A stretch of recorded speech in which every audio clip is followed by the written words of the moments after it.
qui va permettre à tous les participants d'explorer les solutions qu'on pourrait mettre en œuvre pour l'inclusion financière et le financement des femmes, des jeunes, des petites et moyennes entreprises, des coopératives. Très brièvement, nous allons commencer par une introduction. Ensuite, nous verrons dans une deuxième partie l'état des lieux de l'inclusion financière et du financement. Là, nous allons partager quelques statistiques qui nous permettront de jauger un peu le niveau d'inclusion financière et le niveau de financement du secteur privé par les banques et les IMF et les institutions de microfinance. Ensuite, dans la troisième partie, nous verrons les limites à l'inclusion financière et au financement, c'est-à-dire les contraintes un peu réglementaires, structurelles que nous allons voir, et aussi des contraintes liées à l'écosystème. Ensuite, nous verrons dans la quatrième partie les solutions proposées, notamment le parcours client que Akiba a introduit sur le marché guinéen. Ensuite, nous verrons les types classiques de financement ainsi que les solutions émergentes de financement. Et là, Madame Falco va intervenir en nous faisant un point sur un panorama sur Southern Rivers Capital. Ensuite, nous ferons une conclusion et nous passerons aux questions-réponses. Donc, très rapidement, ce webinaire est animé par moi-même, Mamoun Bernard. Je suis le directeur général cofondateur du groupe Akiba Finance. Je suis banquier certifié, membre de l'Académie de la Banque de détail de Londres. Je suis certifié en monnaie digitale de Fletcher School University. Et je suis un ancien directeur financier régional d'un groupe bancaire couvrant 11 pays francophones et aussi 6 pays anglophones, basés à Lagos et à Nairobi respectivement. Je suis un ancien auditeur du cabinet PricewaterhouseCoopers et je suis diplômé en gestion financière et comptable. Je suis actuellement membre de l'ASEGIM, qui est l'association des anciens stagiaires et étudiants stagiaires du Maroc. Ce webinaire sera co-animé par Madame Falco Fénicia, qui est notre consultante en stratégie et investment de Southern Rivers Capital. Madame Falco est un professionnel des services financiers inclusifs. Elle est issue des métiers de risk management et de l'actuariat. Elle est ex-chargée de la gestion du portefeuille assurance Afrique de l'Ouest et Kenya, notamment le portefeuille ADI, Madagascar, dans le cadre du projet Assurance Récolte Sahel, porté par Planet Guarantee, Positive Planet. Elle est experte également dans les missions de gestion de projets, d'évaluation du risque, d'études sectorielles et de mise à disposition de lignes de financement effectuées chez des acteurs internationaux comme la Banque PSA, AIGE Europe, Ingero Investment à Abidjan, Dakar et Paris. Elle est entrepreneur et orientée sur l'impact investment. Elle est également membre de International Labour Office, du BIT, Insurance Programme. Elle est certifiée par l'autorité des marchés financiers. Donc, avant de rentrer dans le vif du sujet, je voudrais un peu faire un focus sur le groupe Akiba Finance. Le groupe Akiba Finance est une institution financière inclusive, agréée dans la catégorie des microfinances par la Banque centrale de la République de Guinée. Et nous avons commencé nos activités depuis le 8 juin 2020. Et nous voulons apporter des solutions financières et bancaires, notamment aux femmes, aux jeunes et aux PME, en facilitant l'accès à ces services sur leur téléphone mobile. Donc, l'approche digitale est au cœur de la stratégie du groupe Akiba Finance. Donc, pour revenir un peu au thème, nous parlons de levier d'inclusion financière et de financement. Ça va paraître pour ceux qui sont un peu familiers à la notion d'inclusion financière, vous verrez que c'est un peu une redondance que de parler d'inclusion financière et de financement. En effet, l'inclusion financière, suivant la définition du SEGA, qui est un peu un groupe de réflexion un peu de l'accès des pauvres aux services financiers, il y a 3 volets quand on parle d'inclusion financière.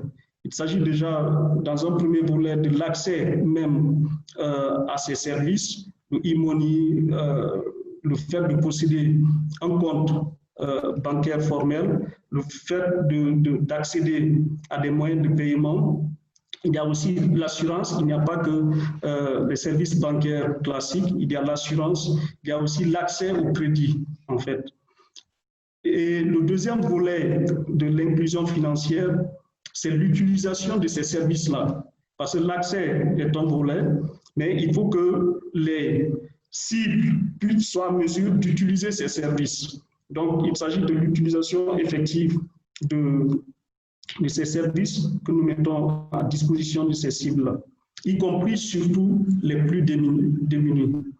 Et le troisième volet de l'inclusion financière, c'est la qualité justement de ces services qui devrait normalement être à faible coût et avoir un impact positif sur ce qu'on appelle positif impact sur les cibles. Donc, le financement est une partie intégrante déjà de l'inclusion financière. Mais pour une question de satisfaire un peu à la tradition, on a voulu spécifier le fait qu'on allait mettre une concentration sur le financement, puisqu'il s'agit de cela, et surtout que nous parlons aussi d'un webinaire organisé par la bourse de sous-traitance et de partenariat. Donc, le financement dans l'approche que nous avons dans ce webinaire, c'est l'accès aux ressources pour faire face aux besoins des entreprises. Il s'agit de financement soit par capitaux propres ou par emprunt. Il s'agit de l'accès au crédit pour être plus simple.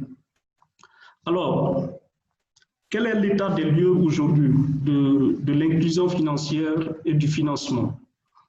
Donc, je vais commencer par donner un aperçu de la population guinéenne aujourd'hui.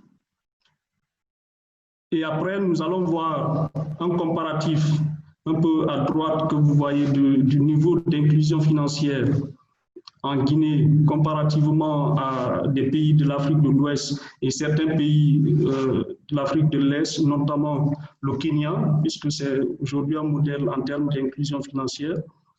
Et nous verrons plus tard pourquoi. Donc, parlant de la population guinéenne, vous avez près de 58% de la population aujourd'hui qui ont plus de 15 ans. Parmi ces populations qui ont plus de 15 ans, vous avez 38% de la population guinéenne, environ 5 millions de personnes qui sont actives. Et ces personnes actives-là se répartissent parmi ces secteurs. Vous avez des indépendants, qui sont d'ailleurs le segment le plus important. Les indépendants font aujourd'hui autour de 3 777 000 personnes. Qui parlent d'indépendants parlent des entrepreneurs. Parmi eux, vous avez des femmes, vous avez des jeunes, vous avez des gens qui ont leur petite boutique ou leur petite entreprise. Vous avez des coopératives aussi, dans des dirigeants de coopératives et de sociétés dans ce volet indépendant.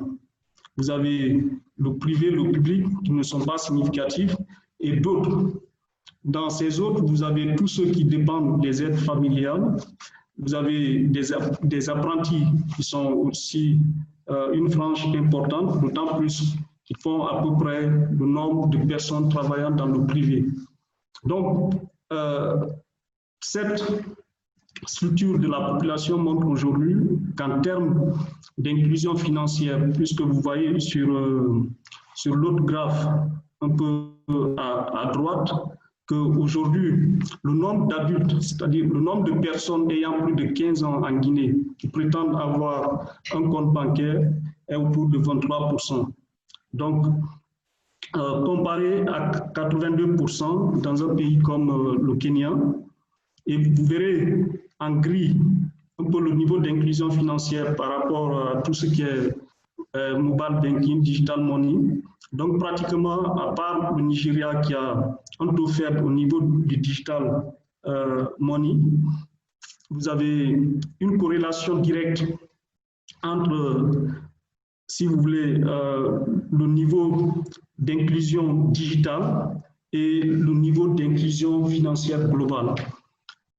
Et si vous regardez le tableau qui est juste en bas, vous verrez la confirmation de ces statistiques. Sur ce premier graphe, ce sont des statistiques tirées un peu de l'enquête de la Banque mondiale, qu'on appelle Findex, dernière date de 2017. Donc, nous avons essayé de reconstituer un peu les chiffres sur la base des rapports de la Banque centrale sur les années 2018 et 2019. Vous verrez que l'ensemble des banques qui sont en Guinée, qui sont autour de 16, ont à peu près 618 000 comptes particuliers. Vous avez les institutions de microfinance qui sont à 695 714 comptes clients, et vous avez les établissements de monnaie électronique qui sont à 2039 clients actifs. Donc, les établissements de monnaie électronique pour l'audience comprennent Orange Money, MTN Momo, ainsi les autres. Donc, vous verrez que les établissements de monnaie électronique, aujourd'hui, leurs clients font à peu près 60% des clients qui sont aujourd'hui inclus financièrement, c'est-à-dire qui ont au moins un compte avec une institution financière. Si vous comparez cela au total des adultes qui ont plus de 15 ans, c'est-à-dire les 7 594 000, vous avez un taux d'inclusion autour de 22%, ce qui confirme un peu le taux issu de l'enquête de la Banque mondiale qui est autour de 23%. Donc, cela dit, ça veut dire que, cela dit, nous avons une marge de manœuvre aujourd'hui. Il y a des opportunités qui existent pour accroître cette inclusion financière au niveau de la Guinée, comparativement aux autres pays. Donc, pour aller plus loin dans cette analyse du niveau d'inclusion financière, vous verrez que les femmes sont aujourd'hui en Guinée pour de 19,7% d'adultes femmes qui ont au moins un compte avec une institution financière, contre 27,3% d'hommes. Comparé à un pays comme le Kenya, où vous avez 77,7% de femmes aujourd'hui qui ont un compte bancaire. Donc, cela prouve à suffisance que nous devons faire de ce segment une priorité, d'autant plus que nous savons pertinemment que les femmes ont toujours joué un rôle prépondérant dans le développement socio-économique de l'Afrique, notamment en Guinée ici. Donc, quelles sont les raisons invoquées à la non-détention de compte dans une institution financière? Donc, un peu à droite, vous avez plusieurs raisons, mais je voudrais un peu m'appuyer sur l'insuffisance de papier. Vous avez 37,8% de ceux qui disent qu'ils n'ont pas de compte dans une institution financière parce qu'ils n'ont pas toute la documentation complète. C'est soit l'absence de carte d'identité. Donc, comme vous pouvez voir, selon la même enquête de la Banque mondiale, vous avez 44,6% de personnes en Guinée aujourd'hui qui ont une carte d'identité. Donc, cela est un des freins majeurs à l'inclusion financière, contre 90% des personnes au Kenya, par exemple, qui ont une carte d'identité. Donc, il y a toute une réflexion à faire pour accroître l'inclusion financière au niveau de la Guinée, au regard de ces statistiques-là. Donc, pour rappel, le taux d'inclusion financière aujourd'hui en Guinée est autour de 23%. Donc, chez les femmes, le taux est encore plus faible, autour de 19,7%. Sur le graphe à gauche, vous avez le total des encours de crédit aujourd'hui accordés par les banques et les IMF en pourcentage du PIB, c'est-à-dire le niveau de financement du secteur privé par les banques et les institutions de microfinance. Vous verrez que sur graphe en orange, au niveau de la Guinée, les financements accordés de 2015 à 2018 ont oscillé entre 11% et 8,4% du PIB. Donc, le total des impôts sur la base des rapports que nous avons publics qui sont disponibles dans le domaine public que nous avons essayé d'analyser de la Banque centrale. L'ensemble des crédits octroyés par les banques et les IMF sont aujourd'hui à 8,4% du PIB. Et en vert, vous avez un peu ce que les banquiers appellent loan-to-deposit ratio, c'est-à-dire le rapport entre les crédits et les dépôts, ces institutions financières, puisque les institutions financières, classiquement, les banques, les IMF, les institutions de microfinance font ce qu'on appelle de l'intermédiation financière, c'est-à-dire collecter les dépôts et faire des crédits temps normal. Donc, on essaie de voir le rapport entre les crédits accordés et l'ensemble des dépôts mobilisés par ces institutions. Donc, vous voyez que nous sommes autour de 52-53% en moyenne en Guinée de 2015 à 2018 sur la base des derniers chiffres que nous avons. Donc, ces chiffres sont confirmés par les statistiques de la Banque mondiale disponibles aussi sur leur site.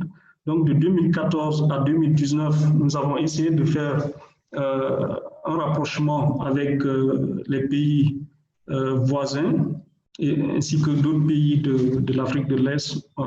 Là, sur le graphe, on a juste gardé le Kenya. Donc là, on voit que la Guinée, aujourd'hui, les banques et les IMF financent le PIB. Les financements accordés tournent autour de 8,1% du PIB, contre une moyenne de 19% pour les pays de l'échantillon que nous avons choisi. C'est vrai que chaque pays a ses réalités, mais c'est juste pour mettre en exergue le fait que nous avons une marge de progression, mais pour ce faire, il faut s'assurer de créer un écosystème favorable à cela. Donc, on peut avoir toute la bonne volonté de faire des crédits, de faire de l'inclusion financière, mais il y a des limites, en fait, que souvent le commun des mortels n'est pas au courant de ces réalités. Donc, il est important que dans une stratégie d'instaurer la transparence sur le marché, de permettre aux clients des institutions financières, de permettre au public de savoir un peu quelles sont les limites, en fait, au financement. Parce que j'ai mon premier DG de banque qui me disait que la chose la plus facile à faire, c'était d'octroyer du crédit. Donc, il suffit de sortir dans la rue et de dire que voici, j'ai 100 millions de francs guinéens, je veux accorder du crédit. Vous ne manquerez pas de preneurs. OK? Mais il y a le revers de la médaille. Donc, avant l'octroi de crédit, il est important de s'assurer que certaines dispositions sont prises. Donc, toujours dans l'état des lieux du financement, on essaie de faire un rapprochement un peu entre les secteurs qui contribuent au PIB, au produit intérieur brut du pays, et le financement un peu des institutions financières, notamment les banques et les IMF. Donc, vous vous rendrez compte que en Guinée, aujourd'hui, les secteurs qui contribuent le plus, vous avez sur le premier graphe à gauche un peu la contribution sectorielle au PIB. On a regroupé le commerce, transport, hôtels et restaurants dans le même panier, qui contribue aujourd'hui à 32% PIB, les activités minières, 18,9%, l'agriculture, 18,2%. Le parallèle avec l'exposition des banques, c'est-à-dire si vous prenez les encours de crédit aujourd'hui par secteur, vous verrez une tendance, une corrélation un peu entre la contribution des secteurs au PIB et le financement accordé par les banques. Donc, on voit une concentration du financement de ces banques-là, des IMF et des banques. Sur le deuxième graphe, vous verrez que le secteur du commerce, transport, restauration et hôtellerie représente 54,4% du financement accordé par les banques et 50% financement accordé par les institutions de microfinance. Donc, à regrouper dans les autres secteurs, les autres éléments, vous avez la construction qui représente 14% des financements des IMF et 8,4% du financement accordé par les banques. Donc, on voit en résumé une forte exposition aujourd'hui du secteur financier sur le commerce, le transport, la restauration, l'hôtellerie. Et l'impact de ceci, c'est que ces secteurs représentent, l'exposition à ces secteurs-là représente 2 fois les fonds propres nets de ces institutions financières. Ça veut dire que si nous prenons l'impact aujourd'hui de la COVID sur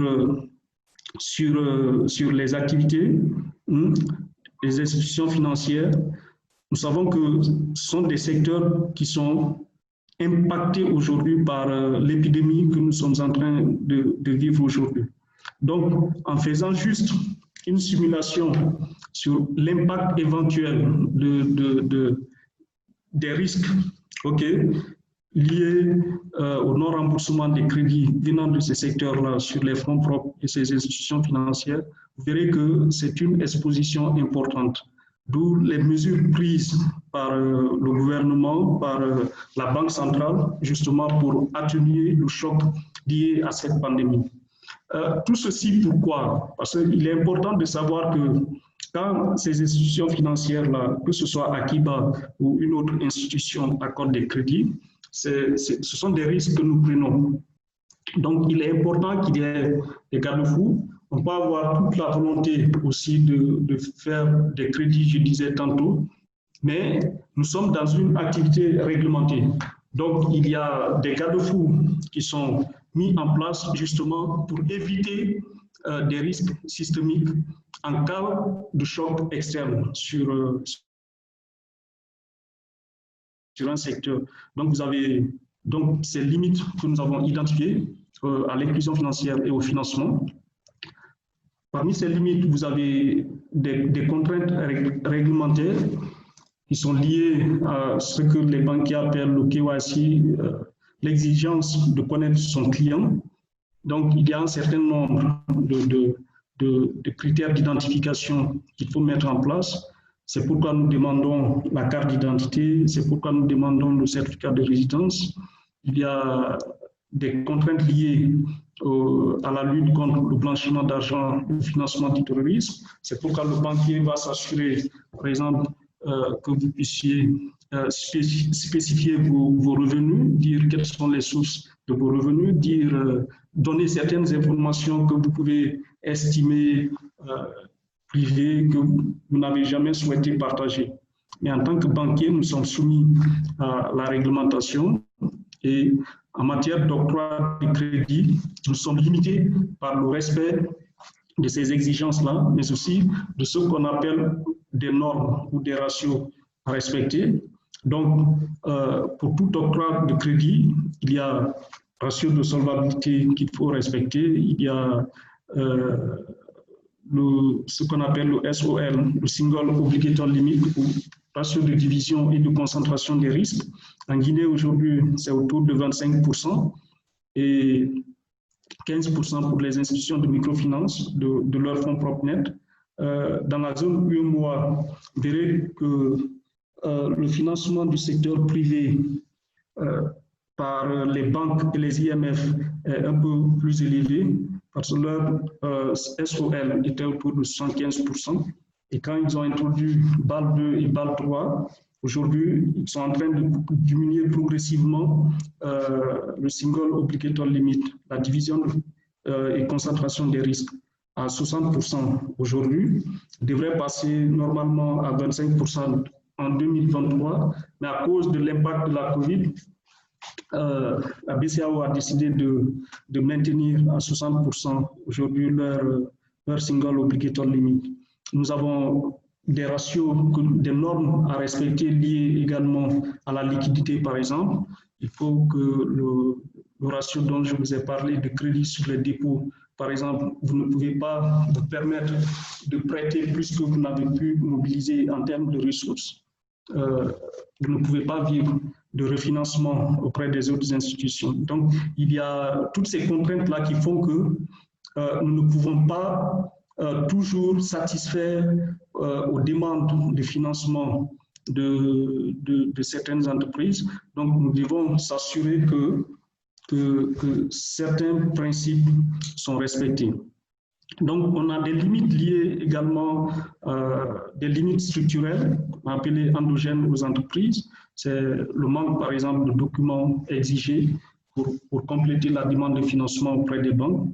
Vous avez les états financiers, et je sais que la bourse a mis en place, par exemple, la bourse, mais aussi le gouvernement, des mesures d'accompagnement, justement comme les CGA, des centres de gestion assistés pour permettre aux PME de régulariser, de pouvoir élaborer des états financiers crédibles. Vous avez l'absence de garantie matérielle qui peut aussi être un blocage. Et on a surtout aussi au niveau de ces petites et moyennes entreprises une gouvernance, un niveau de gouvernance qui n'est pas toujours satisfaisant. On a aussi des limites structurelles exogènes aux entreprises qui sont liées plutôt aux banques. Vous avez les procédures internes spécifiques à chaque banque et IMF. De façon générale, le banquier regardera toujours 5 critères pour accorder le crédit, qui commence d'abord par le caractère de celui qui veut bénéficier du crédit, sa moralité. Ensuite, on va voir d'autres ratios pour voir est-ce qu'il est en mesure de rembourser ou non. Vous avez, pour certaines institutions, l'approbation doit aller jusqu'au niveau de leur siège. Donc souvent, il y a des plaintes que les clients formulent dans ce sens sur la durée de l'approbation, que pour bénéficier d'un crédit, ça prend trop de temps au niveau des institutions financières. Et ce sont des contraintes en fait structurelles liées à ces institutions financières-là. Aussi, chaque institution financière a son appétit du risque, a son appétence pour le risque et aussi sa politique d'aversion du risque. Il y a des secteurs, par exemple, que certaines institutions décideront carrément de ne pas financer, et tout ceci est défini par des procédures qui sont validées par leur conseil d'administration. Donc, ce sont des limites que souvent les clients ont du mal à comprendre, mais c'est important que dans le cadre de la transparence sur le marché, de communiquer ces informations-là aussi au public. On a des limites liées à l'écosystème. Aujourd'hui, en Guinée, on a une insuffisance ou une absence de collaboration entre les institutions financières. Tout au moins, le niveau de collaboration n'est pas optimal en termes surtout d'échange d'informations. C'est quelque chose que moi-même, en tant que professionnel de la banque, je n'ai jamais compris. parce que je me dis que tes performances sont tes performances, quoi. Donc, je ne vois pas la raison pour laquelle on devrait avoir du mal à partager des informations sur les performances des institutions ou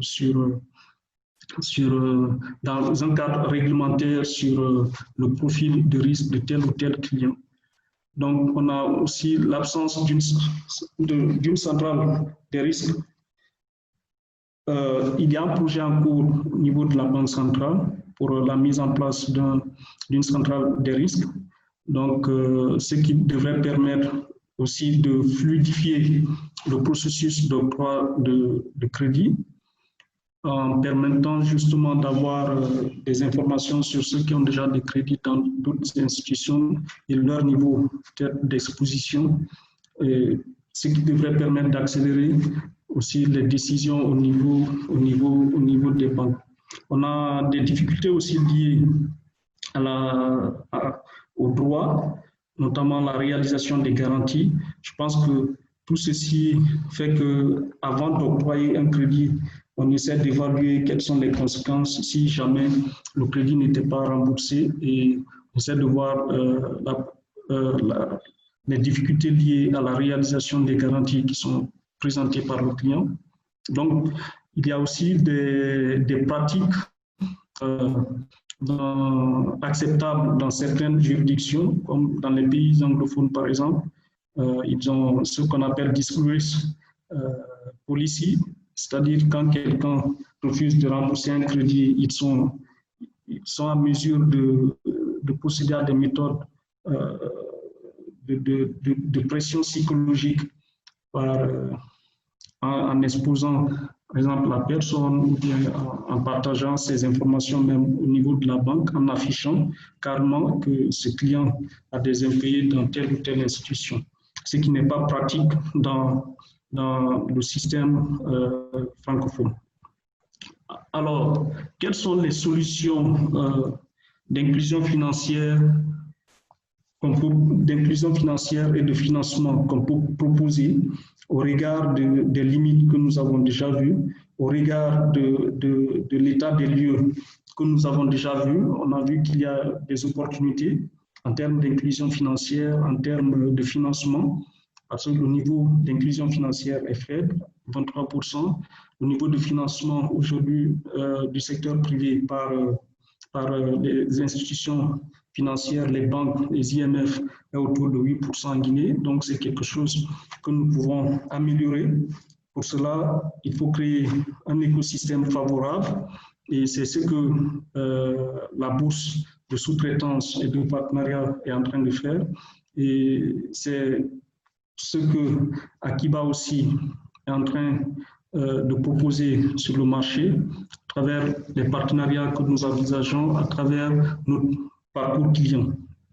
Donc, nous avons spécifié les solutions un peu en deux groupes, des financements classiques et prérequis. Aujourd'hui, on a au niveau des banques des produits de financement qui sont prédéfinis. On les appelle souvent des product programs qui ne sont souvent pas en fait adaptés au marché. C'est-à-dire vous avez un certain nombre de critères qui sont définis. Par exemple, pour une avance sur facture, on va définir à l'avance quelles sont les documentations requises, quelles sont les conditions, les taux liés à ça et les niveaux de garantie exigés. Donc, dès qu'une demande sort un peu de ce cadre-là, finalement, il n'est pas possible d'accorder ce prêt au niveau des institutions financières. Dans le montage des dossiers de crédit pour les financements importants, là, c'est surtout fait pour des gros tickets.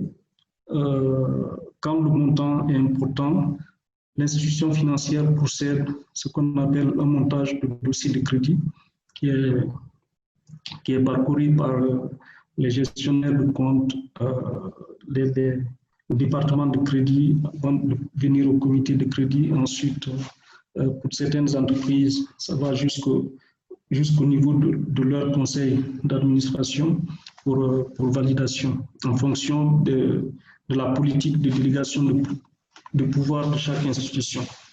Et aujourd'hui, nous avons toujours des programmes de mise à niveau des PME et des coopératives.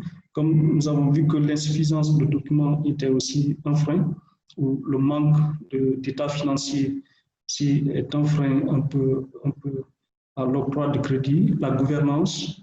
Donc, la bourse, je crois, a un programme de mise à niveau des PME coopératives. Et c'est dans ce cadre que SRC, dont Fénicia va nous parler tout à l'heure, s'inscrit. L'éducation financière que nous avons voulu aussi instituer sur le marché, la formation et l'accompagnement technique pour réduire les risques de performance des PME, c'est ce que la bourse aussi fait à travers sa plateforme. Et à travers le groupe SRC, également, nous avons une stratégie d'accompagnement dans ce sens, que je vais laisser Fénicia développer ça tout à l'heure. Maintenant, en termes de solutions émergentes d'inclusion financière et de financement, au niveau de Akiba, au regard de l'état des lieux sur l'inclusion financière, des limites que nous avons vues, l'absence de documentation, l'insuffisance de ressources, que les personnes qui n'ont pas encore de compte dans une institution financière évoquent comme raison, nous avons défini un parcours client très simplifié qui commence par dire au client, en fait, de continuer à faire ce qu'il fait déjà. C'est-à-dire, on a des femmes qui sont habituées, par exemple, à la tontine. Donc, pour envoyer ces personnes au niveau de la banque, pour envoyer ces personnes avoir un compte formel dans une institution financière, nous leur disons tout simplement, commencez par faire ce que vous faites, c'est-à-dire la tontine. Lors d'un premier cycle de 31 jours, deuxième cycle, 31 jours, avant même la fin de ces cycles-là, le collecteur qui sera en charge de ce membre pourra l'accompagner pour avoir une carte d'identité, par exemple, qui permettra à la personne de passer à un niveau supérieur en possédant un compte digital sur son téléphone. Donc, à partir de ce niveau aussi, quand vous complétez avec le certificat de résidence, vous avez accès à des comptes bancaires proprement dit, des comptes de l'institution de microfinance que nous sommes. C'est-à-dire que vous avez un compte épargne à vue, vous avez un compte épargne plus que nous avons détaillé en annexe que vous pourrez voir après dans la présentation que nous allons partager.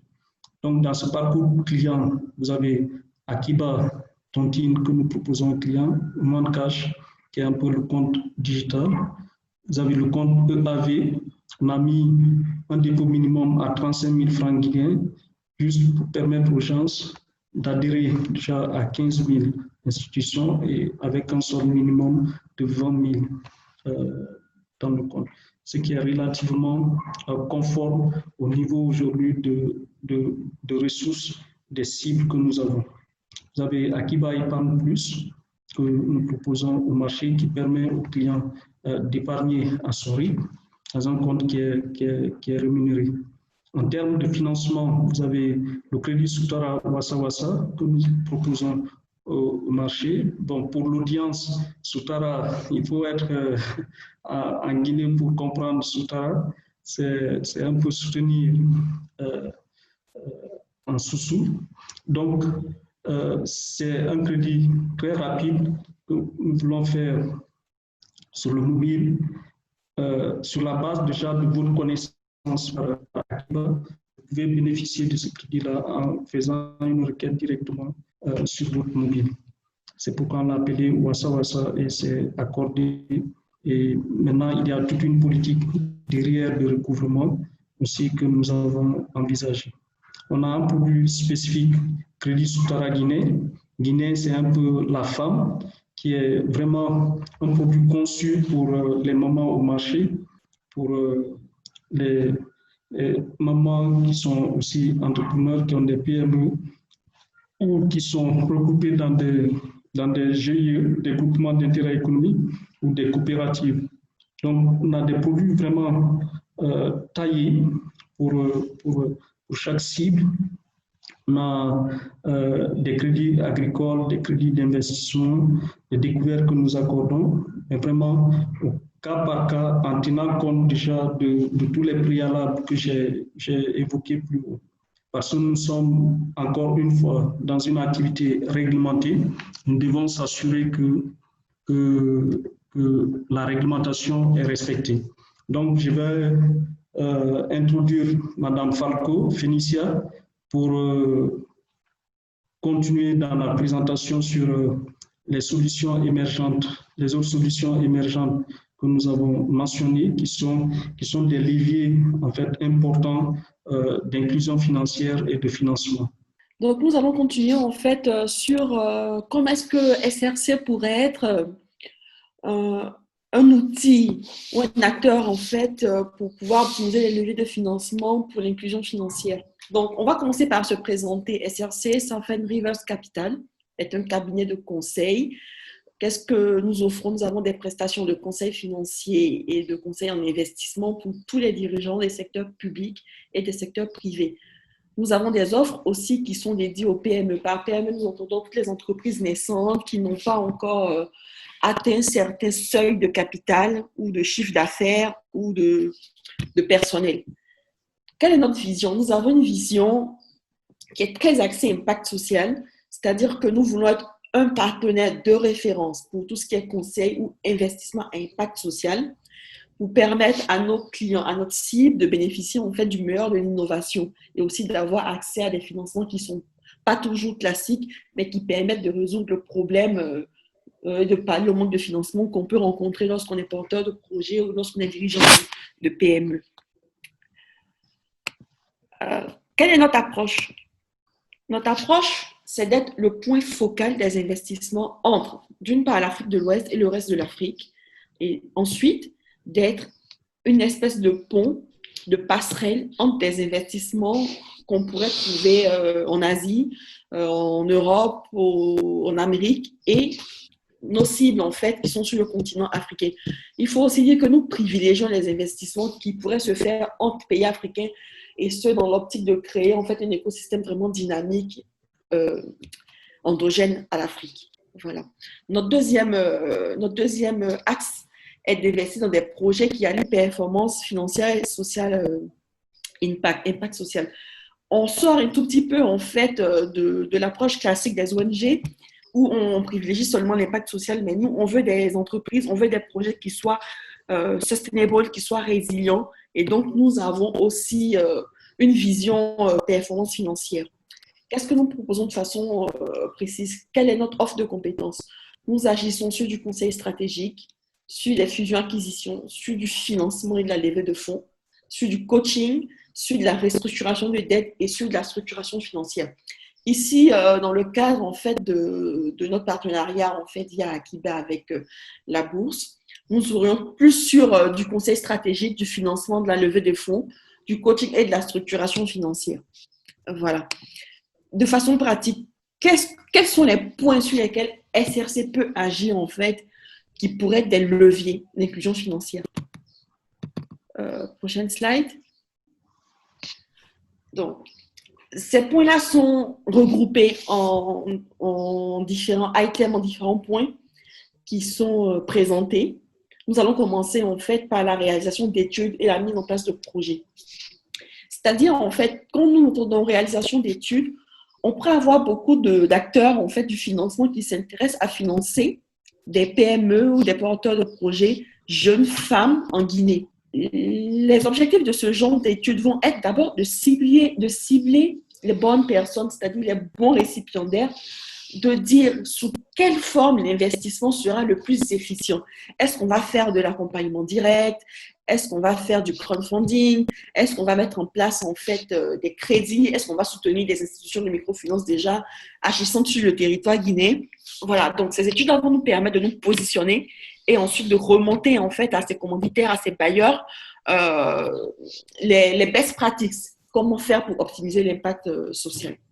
Nous avons aussi des outils traditionnels comme, quand je dis traditionnels, c'est vrai qu'ils ne sont pas classiques, mais voilà, devenus maintenant, je vais dire, vulgarisés, comme le crowdfunding, qui va permettre en fait, soit de poster des projets qui ont été validés, étudiés, qui ont un niveau minimum de rentabilité, qui ont un impact social mesurable, et d'organiser en fait des collectes de fonds. Et ces fonds collectés vont permettre de supporter le développement de ces entreprises ou de mettre en place en fait ces projets. Nous avons aussi tout ce qui est investissement direct par le biais d'organismes comme Groupe Akiba Finance qui va directement financer par exemple des entreprises en respectant bien sûr le parcours client propre à ces entités-là. Nous pouvons aussi mettre en place des clubs d'investisseurs. Qu'est-ce que nous entendons par club d'investisseurs?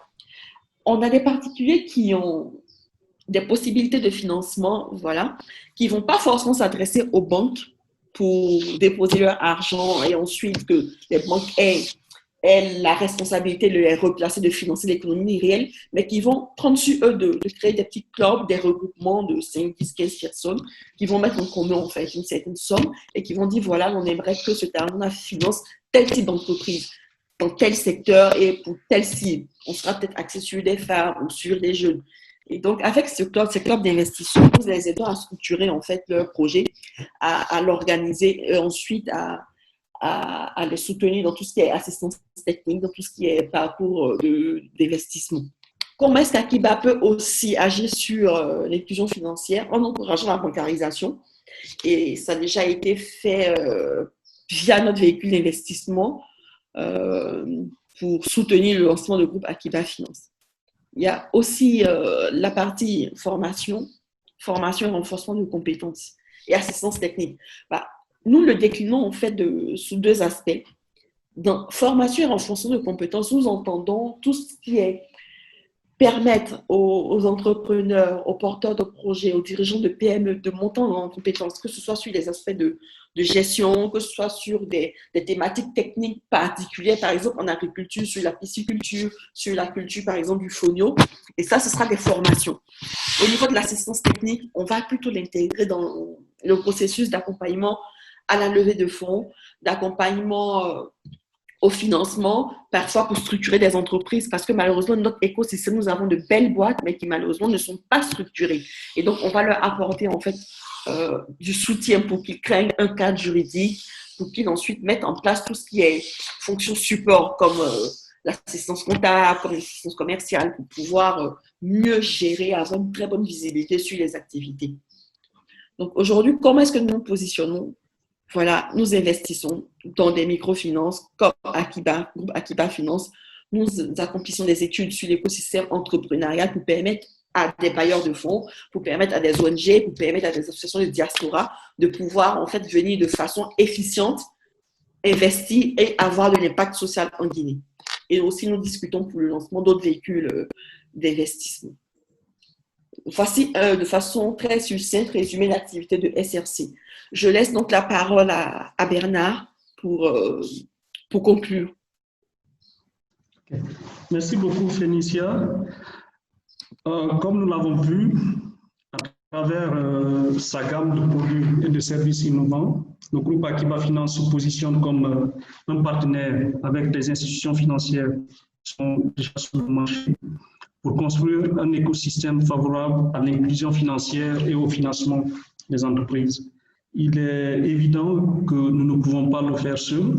C'est pourquoi nous sommes aujourd'hui en cours de partenariat avec la Bourse ainsi que d'autres institutions de la place pour créer cet écosystème où la transparence, où la disponibilité de l'information permettra aux entreprises, quel que soit leur niveau de développement, de bénéficier de tous les leviers qui leur permettront de saisir les opportunités de financement.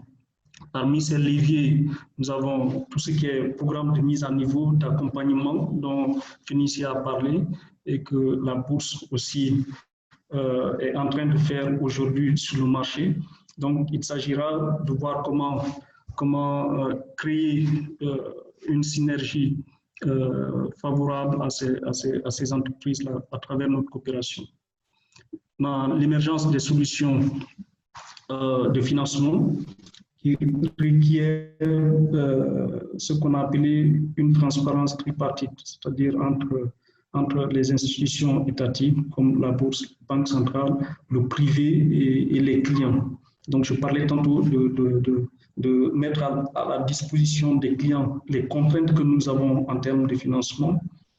Souvent, vous venez voir une institution financière pour demander 1 milliard, par exemple, de prêts, alors que l'institution financière, compte tenu de ses contraintes réglementaires, ne peut pas vous accorder plus de 500 millions, par exemple. Donc, c'est quelque chose que nous devons comprendre que toutes ces limites, toutes ces contraintes sont mises en place par les institutions étatiques pour s'assurer que le système financier soit préservé en cas de choc, en cas justement d'impact négatif sur les activités qui sont financées. La collaboration entre les différents acteurs permettra justement d'insuffler cette dynamique d'innovation au bénéfice des clients, parce qu'aujourd'hui, il faut réfléchir à toutes les méthodes qui sont aujourd'hui disponibles ailleurs, qui ont fait leur preuve, dont Félicia a parlé, pour créer nous aussi localement l'écosystème qui permettra à ces entreprises-là de tirer profit de ces méthodes de financement. Donc, Akiba vise à optimiser son partenariat avec la bourse pour accompagner les femmes qui sont déjà sur la plateforme, soit sous forme de groupement d'intérêt économique ou de coopératives ou d'associations également. Il s'agit vraiment de leur permettre de tirer profit de la politique de local content que le gouvernement a mis en place à travers la bourse, leur permettant d'accéder au financement et d'accroître leurs compétences justement pour réduire le risque de performance lié aux contrats qui devront être financés. Donc, la capitalisation de l'expertise du cabinet SRC permettra justement de développer aussi ces canaux émergents de financement dont on a parlé. Et dans un avenir très proche, il y a une discussion autour d'un fonds qui permettra de mettre en place tout ce dont Félicia a déjà parlé. Donc, voici ce que nous avions à vous présenter. S'il y a des questions, nous pourrons maintenant les adresser. Et nous avons nos contacts aussi pour les questions que nous ne pourrons pas, malheureusement, compte tenu de la contrainte de temps aborder. Vous pourrez toujours nous écrire ou nous contacter directement pour en discuter. Et aussi pour des accompagnements spécifiques. Vous avez en annexe tous les produits de Akiba que nous vous proposons. Et pour ces besoins spécifiques-là, vous pourrez aussi nous écrire, nous contacter et nous verrons ensemble qu'est-ce qu'il faut faire pour vous accompagner. Cela dit, merci encore une fois à l'audience. Merci à la bourse, Mme Keta, pour cette organisation et nous restons à l'écoute pour vos questions.